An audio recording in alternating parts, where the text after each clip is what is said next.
right, good evening again. We are this week going to continue on in our study in the book of Job. And last week we talked about Job's friend. I said his name was Elihu, and it turns out that that was probably the wrong way to pronounce his name. His name actually should probably be pronounced Elihu. So I'm going to try to correct that this week and talk about Elihu some more. Now, what's interesting about Elihu before we get into our scripture is Elihu started off sounding like he was going to be okay. He sounded like he wanted to help Job, that he wanted to see Job restored, that he wanted to intercede for Job, and all of these things. What happened was, as Elihu started talking, he began to indict Job's character again, and he began to do the same thing that Job's other friends had done, and that was basically to say that because bad things are happening, you've sinned. And of course, as you know, going through weeks and months of the study, that's pretty much been the theme of the book for the majority of it. Is Job is experiencing bad things. The friends say that it's because he sinned. Job says he hasn't sinned, and there's been this dichotomy and this sort of back and forth between Job and his friends. And Elihu is going to be not much different. And in chapter 36, what Elihu does is Elihu continues on talking, and for the about half of, maybe 2/3 of chapter 36, Elihu is going to talk about God's goodness, and he's going to talk about who God is. And in verse 5 he says, "Behold, God is mighty, but despises no one. He's mighty in strength of understanding. He does not preserve the life of the wicked, but gives justice to the oppressed." Verse 7 is interesting. He says, "He does not withdraw his eyes from the righteous, but they are on the throne with kings, for he has seated them forever, and they are exalted." And so he says, and what he's going to do is he's going to make this distinction between Job and these righteous that he's talking about. But he says, God doesn't withdraw his eyes from the righteous. God doesn't stop watching those people who are righteous, who are doing right, who are living for him. And so many times Job sort of talks about how he feels like God's forgotten him, how God's abandoned him, all of these things. Well, Elihu is saying God doesn't do that to those that are righteous. And again, sort of fitting in with this pattern. And he says, verse 8, "If they are bound in fetters, held in the cords of affliction, then he tells them their work and their transgressions, that they have acted defiantly." So he says if the righteous person experiences bad things, what happens is God says, this is what you've done, and that gives the righteous person a chance to repent and turn back to God. So many times Job has said, I don't know why this is happening. I haven't done anything to deserve this. And Job's right, he hasn't. But the friends have just continually maintained this very binary system of righteousness and punishment. And so that's what Elihu is basically saying to Job here, is he's saying that if you were righteous, God would tell you what you had done, and that would give you an opportunity to turn away. He says, "If they obey and serve him, they shall spend their days in prosperity and their years in pleasures. But if they do not obey, they shall perish by the sword, and they shall die without knowledge." And so Elihu there is talking about how Job is this person, is this not righteous person who's not listening to God, who's not turning away from their sin.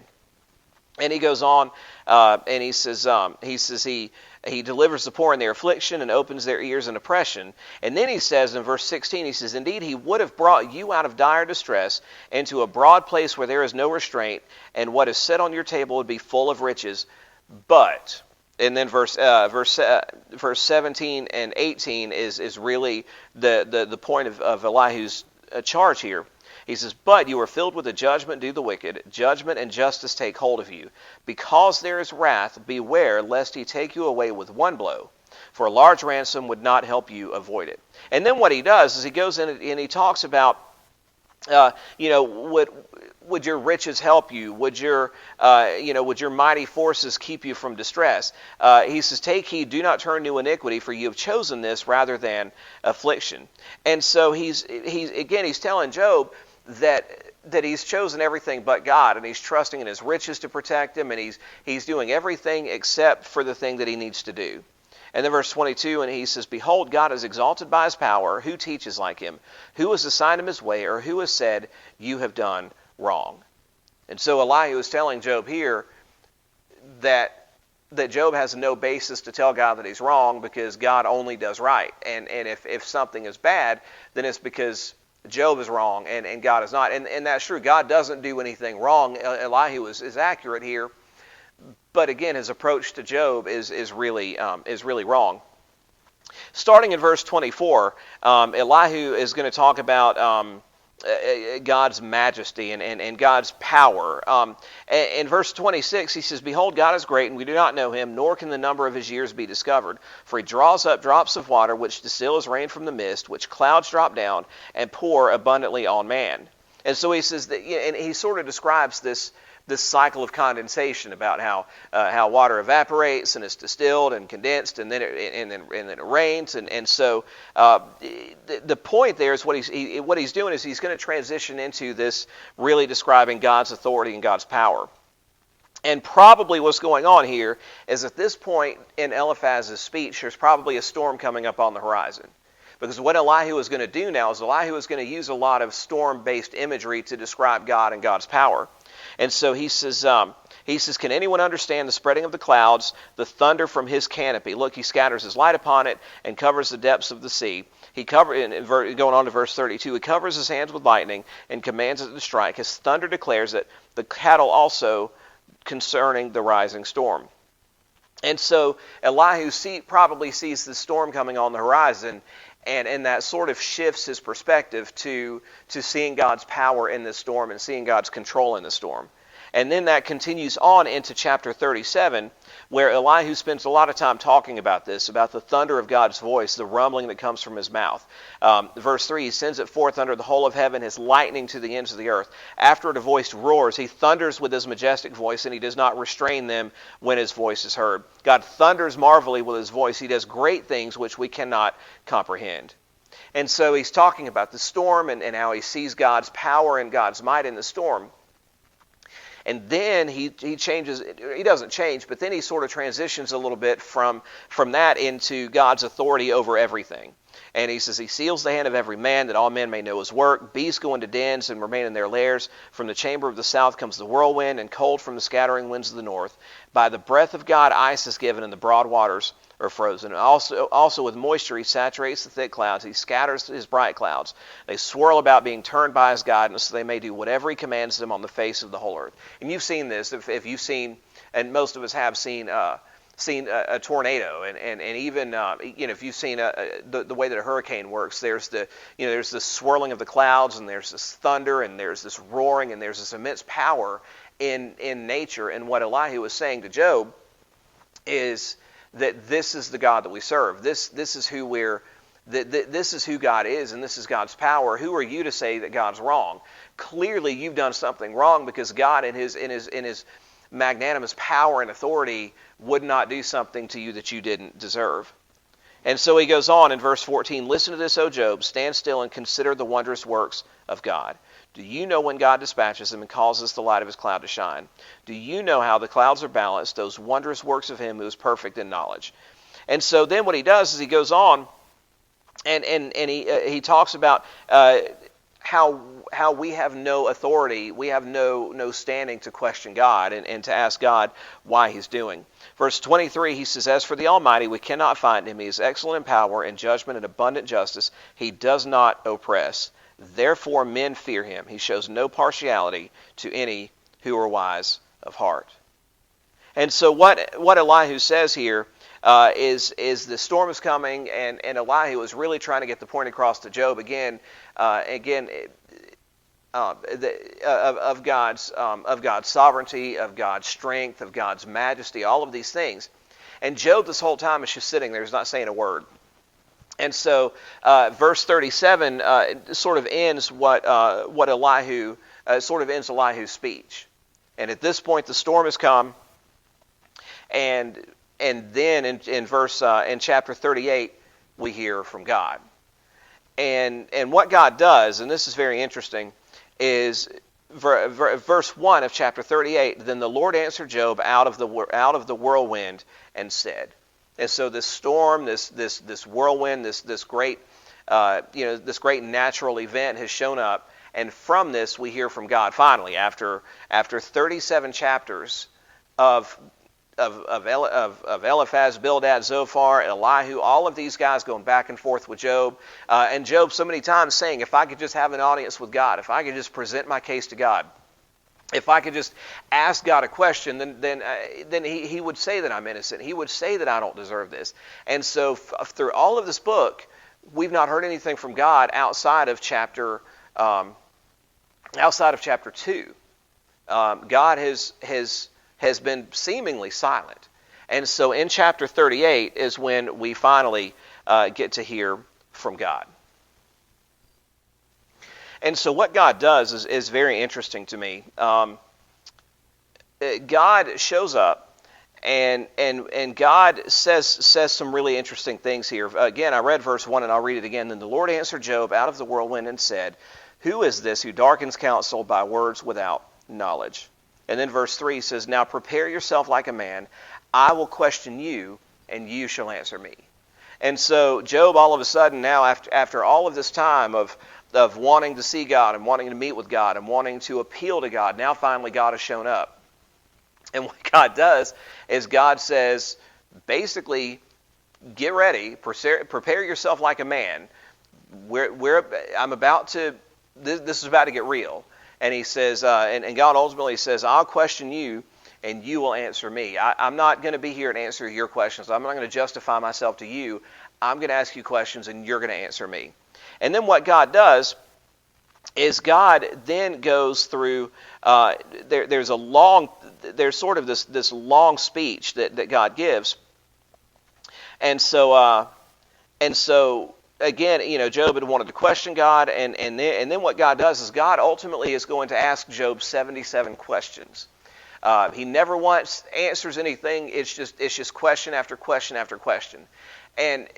And what we're going to see in this is not God being arbitrarily mean, but God reminding Job that He's God and He's in control. And in this, we're going to see God present His case. And so in verses 4 through 7, what He does is He talks about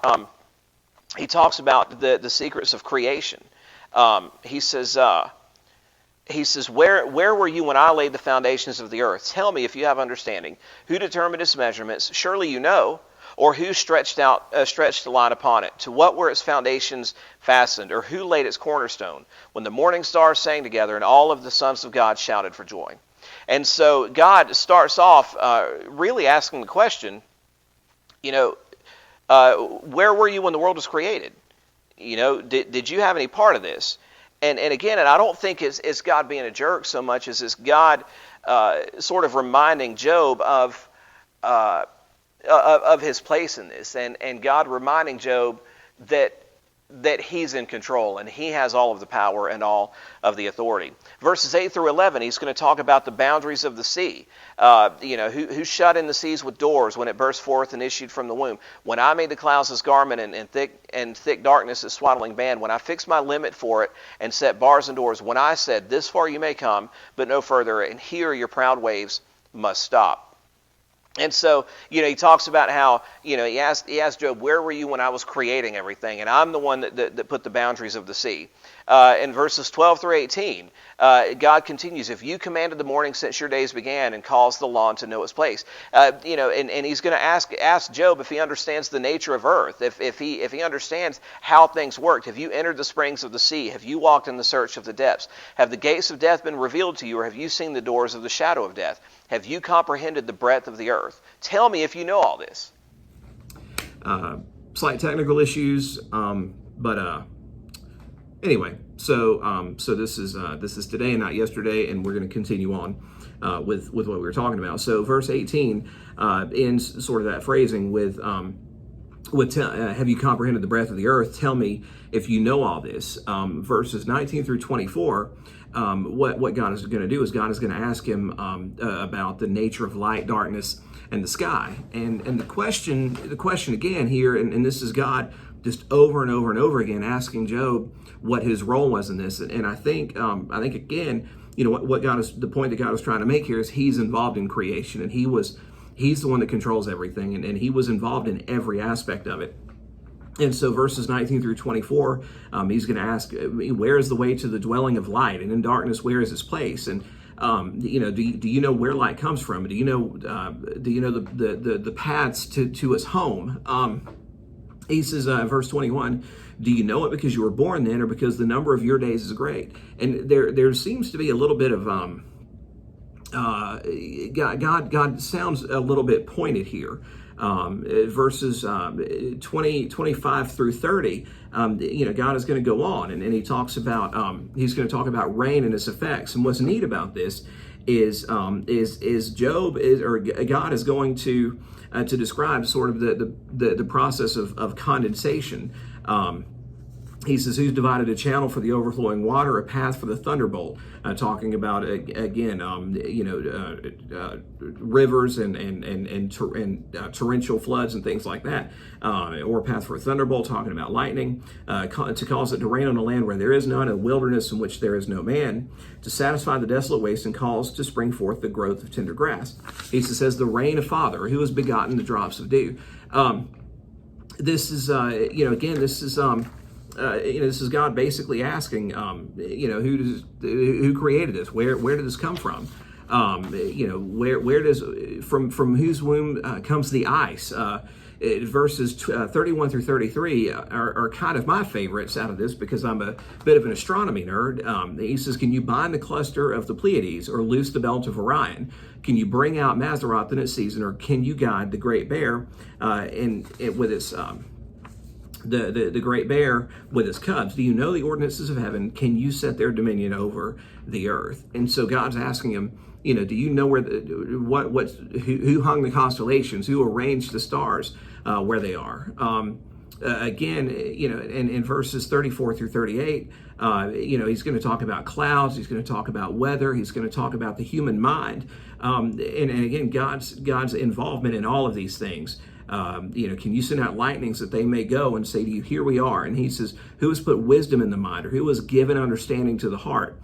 Who can number the clouds by wisdom, or who can pour out the bottles of heaven when the dust hardens in clumps and the clouds cling together? And so he ends, or this section ends with God saying, can you hunt the prey for the lion, or satisfy the appetite of the young lions when they crouch in their dens or lurk in their lairs to lie in wait? And God's kind of saying here, are you the one that provides for nature? Are you the one that gives nature, that gives the wildlife their food? Are you the one that controls that? And so God then in chapter 39, God sort of continues on in this pattern. And so in chapter 39, he's going to talk a lot more about the animal kingdom. And so the first few verses, he talks about wild mountain goats and how they how they live their life and sort of their life cycle. He talks about the wild donkeys. He talks about the wild oxen.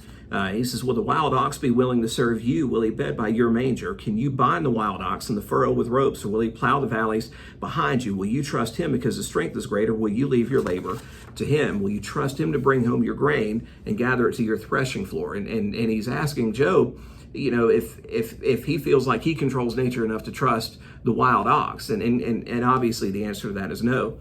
In verses 13 through 18, he talks about the wings of the ostrich, and how she lays her eggs, and how really God is in control of that. It says she forgets that a foot may crush them, talking about her eggs, or that a wild beast may break them. She treats her young harshly as though they were not hers. Her labor is in vain without concern, because God deprived her of wisdom and did not endow her with understanding.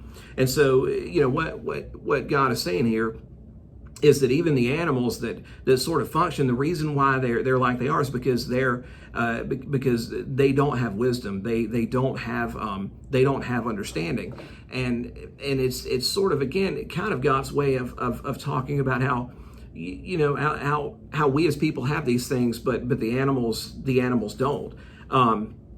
In verses 19 through 25, he talks about the horse and the horse's strength. And what's neat about this is God talks about did Job give the horse his strength? Did he clothe his neck with thunder? Can Job frighten him? And he talks about really not just horses, but he talks about he talks about like war horses and how they gallop into the clash of arms. He mocks at fear and is not frightened, nor does he turn back from the sword. And so, again, and God saying, are you the one that gives the horse his strength? Are you the one that controls it? Are you the one that can frighten this horse that's seen battle and rides into battle and is this war animal? And then verses 26 through 30, God is going to talk a little bit about hawks and eagles and about where they live and about how they about how sort of they function. And then in chapter 40, and this is where we're going to end. Chapter 40, verses 1 and 2 say this: Moreover, the Lord answered Job and said, Shall the one who contends with the Almighty correct him? He who rebukes God, let him answer it. And so that's where we're going to end this study, or not the study, but where we're going to end this passage is the beginning of chapter 40. And this is what I think ultimately God is saying. And you can go into a lot of detail about God's response to Job and the questions that God is asking Job. But the thing that really stands out to me is this idea that God is showing and is proving that he is involved in creation. He's involved in nature, and he's involved in the world. He didn't just spin it into existence and then step back and just let the pieces fall where they may. God controls all of these things, and God is involved. And if God is this involved in creation, if God is this involved in the animal kingdom, if he was this meticulous in creating the world and hanging the stars so that we're able to look up and find constellations, find shapes in the stars, and God does all of this stuff, then the indication here is that God is involved in our life, and that God is a part of our life, and that God doesn't leave us, and God didn't leave Job. Even though Job didn't hear from God, God never left Job. And this, I think, is what God is saying here is look, Job, you wanted to question me, you wanted to you were doubting me, you were quick, you said over and over and over, if I can just have an audience with God, if I can just have an audience with him, then I'll be able to present my case. Well, Job, here's the deal. He says, prepare yourself like a man, and then be prepared to answer. Where were you when I was creating everything? Where were you when all of this stuff was happening? Did you do these things? Do you really have any real power in your world? And I think, again, as sharp as God sounds in this, I think the point that he's making here is, again, that his involvement in his creation, the encouragement is that even when horrible things are going on, God never leaves us. God doesn't abandon us. God is there with us in the midst of this. God was with Job through everything. And if he's with the ostriches as they lay their eggs, and he's with the hawks and eagles as they nest in the sides of cliffs, if he's if he's the one that gives the sea its borders and tells the ocean how far the water can go, then God can handle what's going on in our life. And God, nothing takes God by surprise, and nothing is going to overpower God. Consequently, we also don't have any real room to go to God with any complaints, honestly. And I think there's another part of this where God is saying, who are you to complain and say that maybe I don't know what I'm doing, when clearly I've shown you by my creation that I know exactly what I'm doing. And so again, God ends this speech with the words, shall the one who contends with the Almighty correct him? He who rebukes God, let him answer. And so that's God's challenge to Job is, okay, you know what? Are you going to correct me? Go for it. He who rebukes God, let him answer it. There you go. You've heard my questions. Your turn.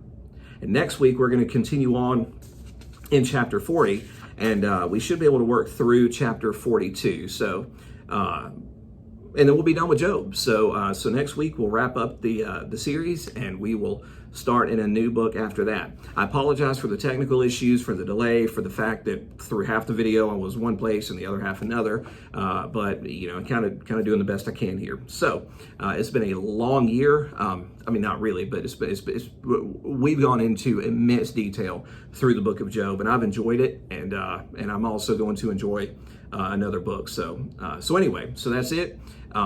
we'll finish chapter 40, go through 42 next week, and we'll finish Job. You guys have a great week and great rest of the week, and we will hopefully see you Sunday for church.